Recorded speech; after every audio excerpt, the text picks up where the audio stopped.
It's a wonderful day in Glasgow. It's the day after the fascist beating night before. The ill douchebags have had the Nazi saluting arms twisted and crushed by the mighty socialist resistance of the Glasgow East End. Al Edgar, Ian Dugan, you don't come to our street, you don't walk in our street like a fascist mob without getting punished. Amen. This is not a club, this is not a set of fans that tolerate fascism. The Brigada Verdi, the Green Brigade, the resistance movement, they led the way, the team followed. Celtic 2, Lazio 1, the good guys 2, the bad guys 1. Yep. I said this most dire. Iro is not a hill I'm going to die on. Banners with Mussolini strung up by his feet is the hill I die on. It felt good out like that. First class from the stands all the way onto We'll talk about the game later. Just talk about beating fascists. I mean, you said that they can't come into a city and get punishment. Legally, of course, that's just like a punishment, right? Apparently. Not the first time. But the real come up was last night. It was fantastic, and they got to see them. They had a great view of the banners, and a great view of the band. Which one do you think was your favourite? Just all of them. I like the. I've forgotten the Italian. Apologies to my the Lazio are first of the Ames. That was my particular favourite. We'll come back to the Tifo. We can talk a little bit about the game. I'll go obviously you on the Reaction podcast just after the game last night. You had a few things to say then. Any changes to that after a few hours sleep? Yeah, a bit negative, probably, but I think the boys stand to test the time. I don't think they were great, but they won the game. I suppose that's all it matters. I'm just going to turn to Ian Dugan. Ian Dugan, Celtic won the shots 14-10. The XG had Celtic 1.2, Lazio 0.99. But during the game, did you still, even with those stats, did you still think that a loss was more likely than a win? Say after the first 60 minutes, I was kind of like, we're going to lose this. We can, like, so 2 points, right? So I think you have to be able to have a dissonance between the absolute euphoria and the incredible feeling of scoring against 89th minute and stamping down fascists. And the reality that actually, there were perhaps individuals who didn't play at their best, but there is a kind of an overall character that drove that team through. And as I say, and you get it, that moment when Christie gets so fucked off that the free kick's gone against him, he's just like, right, I'm chasing this down with the keeper. And from that point onwards, like, just real sense of leadership from Christie, like, we're going to get this done. And okay. We'll talk about Ryan Christie. I thought it was a good start, a good finish. I think there was probably about 40-50 minutes either side of the half-time that was the Celtic weren't in control. But then again, Leicester's side is a really tidy side, and a really good counter-attacking side.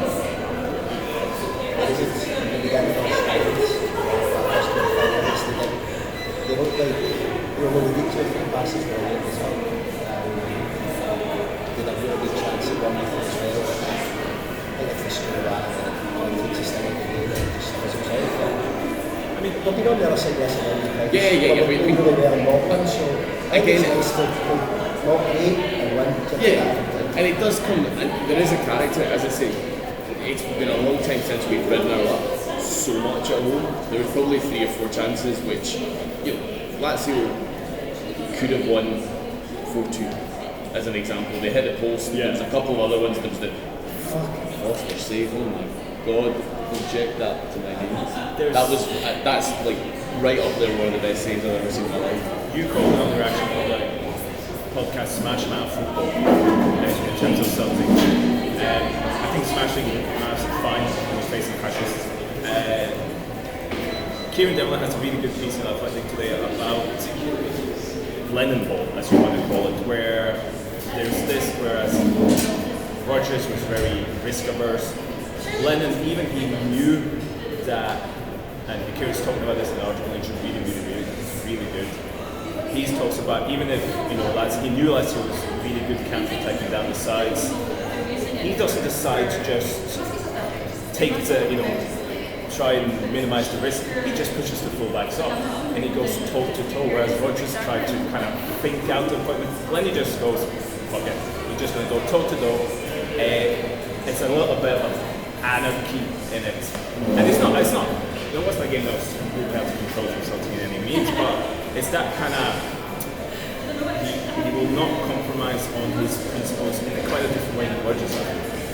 I think to a certain extent that's true, but I think if you look at the way things goes, I think Rodgers would change how he overall felt should play. He wanted possession of football, like to tweak maybe systems and shapes within that, but fundamentally he wouldn't change from I am absolutely going to keep this team's identity the same, and when we talk about that identity, Lenny's identity is that he likes it to go forward, to be direct, to try and play to the crowd, and it works. And I think, for me, the good side of that is that it's unpredictable. It's hard to just for the opposition.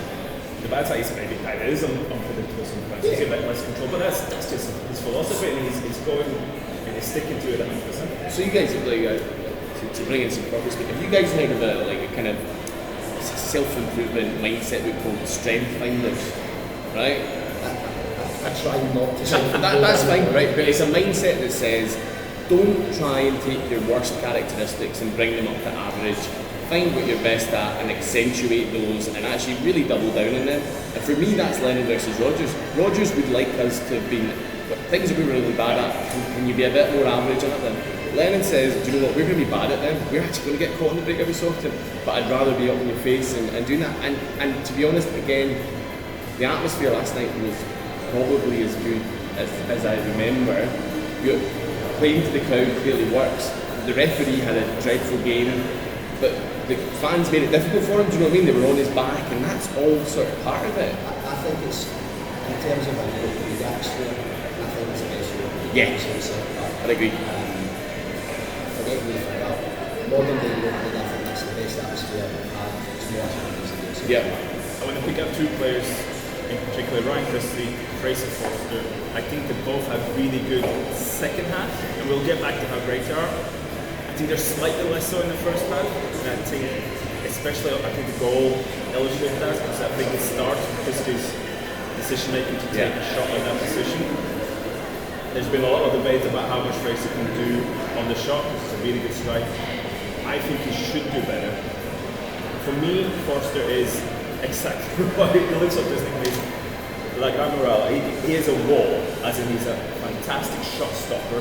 Even though I'm kind of putting myself there in terms of that way he's not as good with his feet. He's not as good as going off this line and claiming balls. But that's what he is, and I think he suits a Lennon team because he's a shot stopper. I mean, you saw that he basically saved 3 points. Yeah, I mean, Stu put on the WhatsApp last night that Foster looked nervous, and I think he did look nervous. And then he comes out one of potentially the greatest Celtic saves of all time, and I think that's what you're going to get. I think there's obviously the save at the end was incredible. The kind of other angles you see itself. The save though, where he smuggles the ball from the post when the ball comes across. That's a great save as well because again it's at a point in the game where they score there, everyone just takes a step away. I have 2 huge moments. I think the goal, there's a quick catalogue again. Ryan Christie obviously shoots, but that's what he does. I don't think we can really criticise Ryan Christie for the kind of catalogue as it comes after. I'm not going to jump in and say you can because I think he's been told to shoot from there. That's a fair point. But I think you're always responsible for your own decision making, and you don't shoot when you've got 2 guys standing on your toes, especially in that position against that kind of side. I'm not convinced though that you can then say it's his error that they scored because he's giving the ball away 30 yards from the Lazio goal line and they're then trying 70 yards from the ball. If he is going to be told to shoot, then you need to be set so that that's a difference. So I don't think that would be correct for Ryan Christie to shoot there because do I think they should shoot? Absolutely not, but that's really play and you can't get fit for Christie to say that's a great goal scorer and when it hits the first man, you're saying, well, this is what was the goal, but it's It'd be interesting to see what the analysis is, because I think it felt like we were shooting less outside the box. I thought there was the kind of opportunities that opened up and we didn't take long shots as much. Elyounoussi had a couple of times and then he recycles it instead of taking it on. And I think for me, I mean, it's easy afterwards to look at, okay, that was the moment that the game changed. But for me, it was when Christie just completely chases down in the second half. It's almost a loss, but he chases down, the ball's pushed back, even back to the keeper. It's the chance where he leaves it for Forrest. That for me seemed like a transition. It's the first time Celtic actually got into like the penalty box, and from there it just, I think Ryan just sat to top of the and we've talked about reaction, we talked about a lot of analysis about Ryan Christie, what's his best position, but Celtic don't win that game without Ryan Christie off the pitch. no, agreed. I thought he was brilliant, and as I say, he was, cursed by the same affliction that most of the rest of the team were for the first 60 minutes, but my God, did he lead that reaction. He did it by doing the things That we should talked about. That it's not traditional training. We talk about he's chasing down his pressing. It's not that and that traditional game. So in terms of the game, this is a fascinating game, and it really highlights a lot of the best of Celtic under the line, and also there's a lot of things that are kind of where does the spark come from, where does it? I think it's just a shift in the dialogue. This is for me, this is a completely different team to what was on the other. Last things on again the substitution, the formations. I think Roger Elyounoussi is interesting. I think it's a fair change. It's just that Roger comes up, he's had 4 passes in half an hour. Again, he kind of goes missing. But I just want to talk about big talk for Elhamer, because it's interesting, because I wonder, Celtic essentially goes 3 at the back when Elhamer is injured. I wonder if he does that if Elhamer is not injured. But it's quite an interesting choice when he does. I flagged this up last night and I highlighted that I felt that this was an indication of where Rich Burns are. Yeah. And a lot of people are playing in the field and ready to keep back. I didn't know Saturday last night. And people need to watch it back again, because even when I'm thinking about it didn't look. We might have maybe got a bit of it, but it still looked like it looked like when we talked about it to the edge going back. It didn't look like it was going to half. I will go and watch it back because a lot of people pointed out that. I certainly didn't notice it last night, but it was a frantic game. It's easy watching it. When we watch it again, I think I feel as if I thought by the game, we switched to the back. Because even the days come on, it looked like it was tucked in. We used to think that last night, he was tucked in a left back position, so I think that's why we really come back. I think if it was almost a back 5, almost by that point, like rather than a 3, like, you know what I mean, because you really were keeping those fullbacks tight at that point. But no, it felt like the right change. I don't know whether Elhamer Tammy or whether it was just Camp. I'm not sure. They kind of tried to stretch it out. It looked like it was okay. I hope it's not. We'll get back to Aberdeen a bit later. Alan, we had high hopes for the TIFO in our pre-game social. Did not disappoint. Didn't disappoint. It was just, I love the simplicity of the original TIFO we've seen at the start of the game. I just loved it. I loved the colour. I loved the message. It was just perfect. It was absolutely spot on. I was speaking to the guy last night. I was saying how best it was really. I just think I absolutely loved it. I always like to out to Verdi, like the Green Flame Brigade, Italian Assistance Group, Second World War. They worked at different levels. Obviously. The Sun, trying to make a connection to badge resemblance to Brigada Rossi, which is a 78 as well. Terrorist group. Just don't buy if you have a look at the badge, if you have a look at the badge for Brigada Garibaldi, the Communist Resistance Brigade in the Second World War, that star's pretty similar as well. So, Alan Edgar, I just love that. World War Resistance, I guess, passes. It was just great. Don't mind yourself. Exactly what it was. Group, halfway, Celtic 7, Cluj 6, Lazio 3. By the way, can I just say that Paul Rudd's reaction is the gift that keeps on giving forever. I just love it, and I might be a bit more than a bit in love with Paul Rudd. I just think he might be the best. It's not the worst. Oh, he's so good.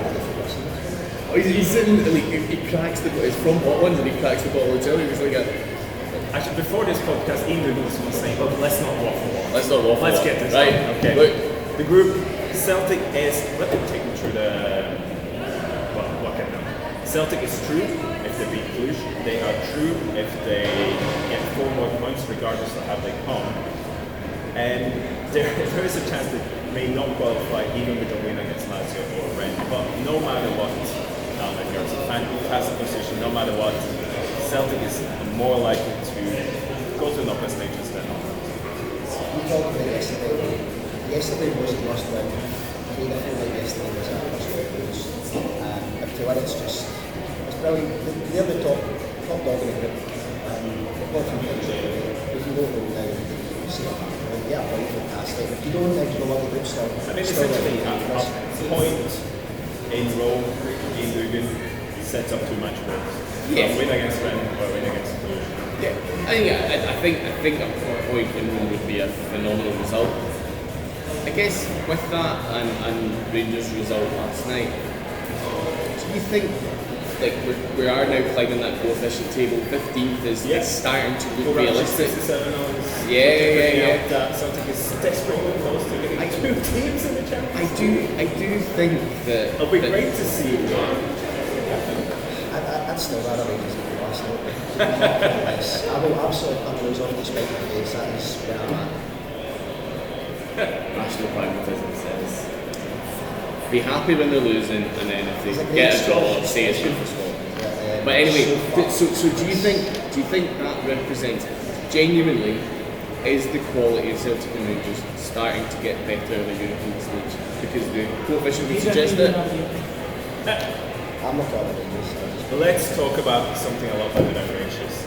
So the Celtic. The Scottish Women Premier League on Sunday. Celtic versus Rangers.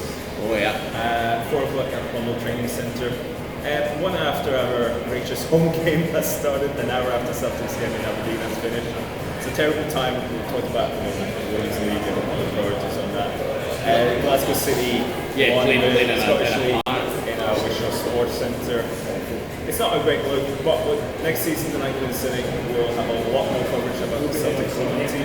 Oh yeah, and Glasgow this Sunday. We'll also have coverage of the game against Rangers on Sunday on Twitter. There'll be Sunday moment coverage is part of much bigger plans. Anthony is coming up over the next few months. I think she's a good watch after being in that training centre. It looks banging. Looks careful. We had Keith McKenzie at the press conference last night. He had questions to Lennon, he spoke to Christopher Ayer and Scott Brown in the mix zone. We had the pre-game social, we had the reaction about this today. We were just It's very good. really good, I think. It was covered by all Irish yesterday. We might have, I did. And we might have Marcus McLeod at the press conference today. If there is a press conference, he's got back. He's going to break down barriers. I do like the 3 guys we have in the press. Also, we got Rory, a bit more a tactical approach. Keith, the nice guy, the pal, he gets to that. Marcus, he'll just go in the back here. Don't look the wrong way at Marcus. So, and if your house was on fire, you might not put it out if you're not next to him. So yeah. Aberdeen. So, Celtic League games this season after only a 2-day break after European games. Beat Motherwell away 5-2, beat Hush at home 3-1, beat Rangers away 2-0, beat Hamilton away 1-0, Livingston lost 2-0, Aberdeen away. Some sets of pictures after Europe here, Alan. I think you come off that high, and I really think, I'm not convinced that it's a huge negative, especially if you win the game. I think it could be a huge positive. I really do, I said it last night. I think the players will be absolutely fine. I really died to get Sunday. I think it would be really important. The players will be. The players also good as well. The players will be, they are. The players will be flying. The coaching squad has some decisions to make. Yeah. I think the decision will go. When we talk about this, it's right back, attacking midfield, and the wingers. Do you think other than those three, do you think he'll make any other changes to the other positions or formations? I do wonder whether Golding. I wonder whether you can see Greg Taylor potentially. Well, huge game in the league. So yeah, huge game in the league, absolutely. Do we know he exists? Well, yeah. But I do wonder whether. So, if you assume Mohammed doesn't make the game, do you put Taylor and Frimpong in, which kind of gives you. You've got one who's more attack minded and one who's potentially a bit more defensive. You don't think he'll go with Johnny Mason? I know. Just what I want to say.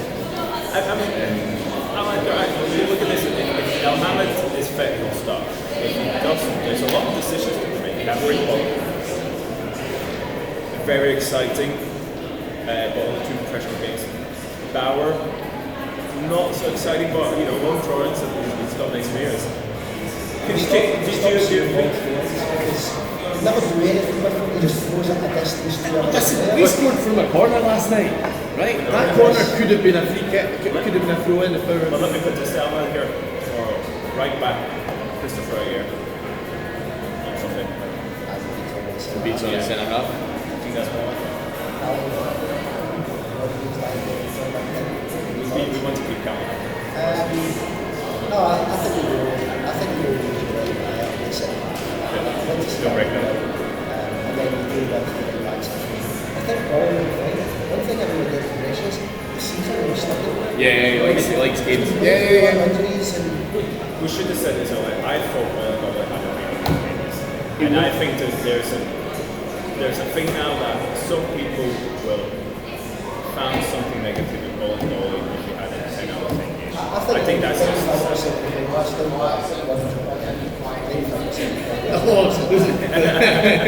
the numbers aren't right there.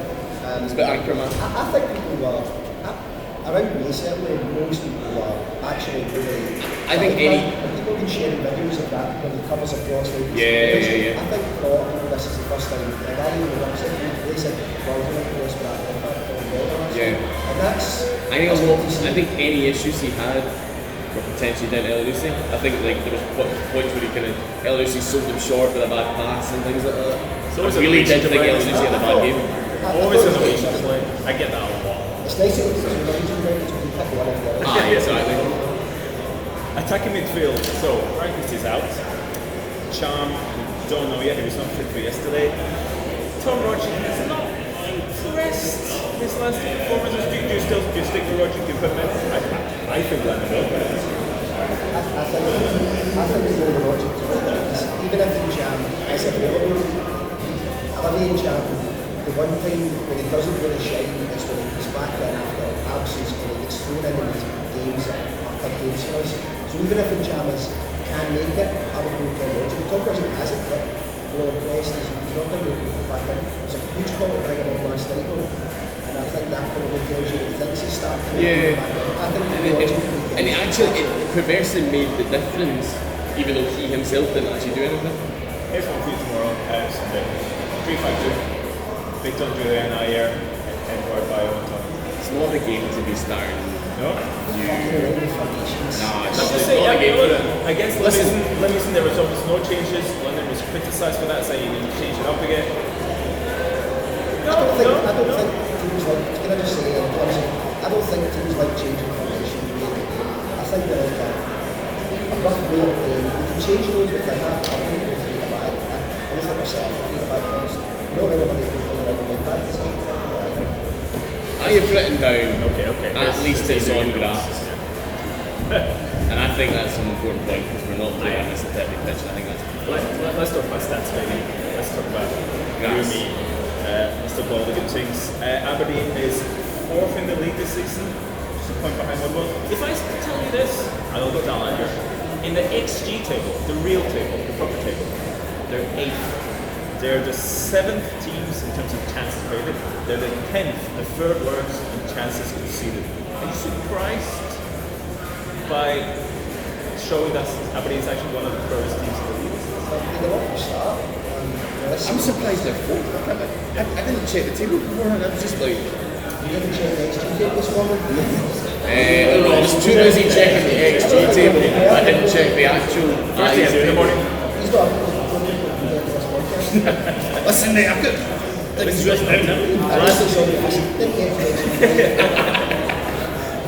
last 3 games, Lost 5-0 to Rangers away, 1-0 at Hibernian at home, beat Motherwell 3-2 away, but in all those games they had less chances than the opposition. I just don't see any player quality in this team anymore. Yeah. There used to be some The Motherwell result is a big one for them. Because I had it in my head that they were coming in on 3-0 actually. Sort of poor form, but actually Motherwell been playing well. Yeah, do you know what? The good thing, going up to Tawdry, there is not a chance that you underestimate that. It's an occasion that we generally rise to, we generally do well, and as you say, you've got to take positives into Thursday rather than when we went to Libby where we took the positives and turned it into a massive negative. Very close look at Aberdeen's stats, and what they're bad at this season is defending what we call longer attacks. So an attack where there's a chance after more than 4 passes. So all the 6 open play goals against them come from the longer attacks. So that to me is surprising because Aberdeen to me should be one of the best teams in the league. The majority of the attacks or the chances against you would expect to come from counters, quick attacks. But the fact that they can see more from longer attacks to me smacks of a team that can. And we've talked about this on the Alves. This is a team that can be quite easily outmaneuvered, even when they have a lot of players behind the ball. Because they're so their has got this indoctrination rate and to the absolute intensity. It'll be interesting to see who goes with it on Sunday because always has some chances playing against the team that we know that for individually, and then they decide to move on from it. I just think it's nice. It's never really worked against things, especially against Celtic. So see if he does go with that, I would really good. And as if we do something and try to pick the box, it becomes difficult. It's worked against the lesser teams. It's never worked against better teams. Just for that fact, I think it's working even less against the worst teams this season. Do you know who always plays well against Aberdeen? Scott Sinclair. Well, I was kind of going to mention Sinclair because I think you have everybody so you have Jim Back Forest, who's not the greatest of them. Yeah. I think we can maybe see Scott Sinclair and Jim Forrest. James Forrest? Start getting minutes the guys I've been talking about for months. No, I think that should become a trope, Alan. I think every week we should say, do you know who'd be good this game? What is this? 3-5. You know he's at Sunderland.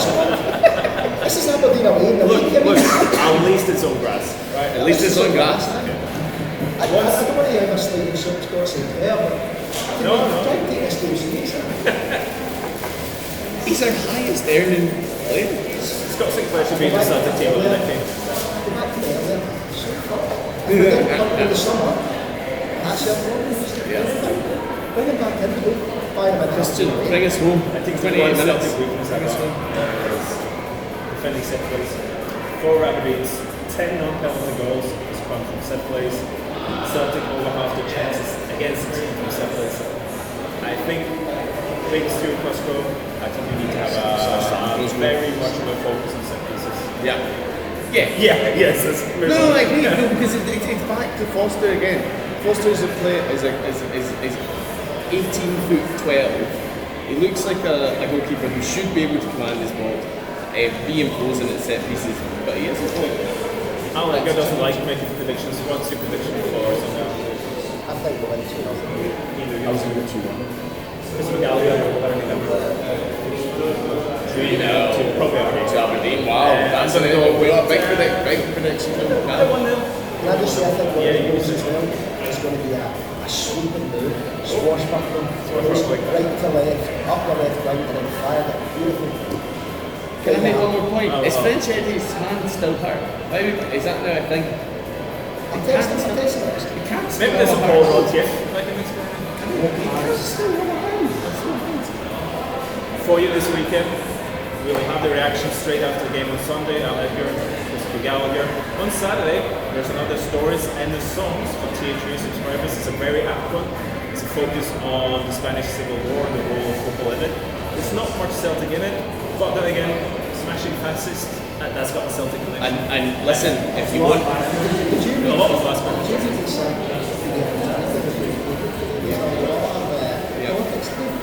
Well, listen, if you, After the XG table every morning, I read And if you want to be crushing fascists, Ne Passeran is on iPlayer this week it's on Tuesday, and the engine from Ne Passeran is being unveiled at East Kilbride College today, and it's honestly one of the best fucking stories of little actions making huge. That is a nugget of information that I think everybody, do you know what I mean? Friday night, Really, East Kilbride, yep. as always. The agenda will be out on Monday to set the agenda for the week. Celtic is going to smash more people next week, probably from Paisley. There's a trip to Hampton. There's another big week. How far are you ahead? Right, Christian, it's time to finish. Thank you for subscribing. Thank you for being The part of Rangers, this. oh no, the Rangers in December as well. Right, see that? We're playing Lazio on Thursday the 7th. And Motherwell Sunday the 10th. CMA, we're all going to Gdansk. That's where we're going. La Fancola Lazio, Forza Celtic. There you go. Ne Ne Passeran. That was good. I didn't feel comfortable putting my fist up. I just think it's screenshots of it.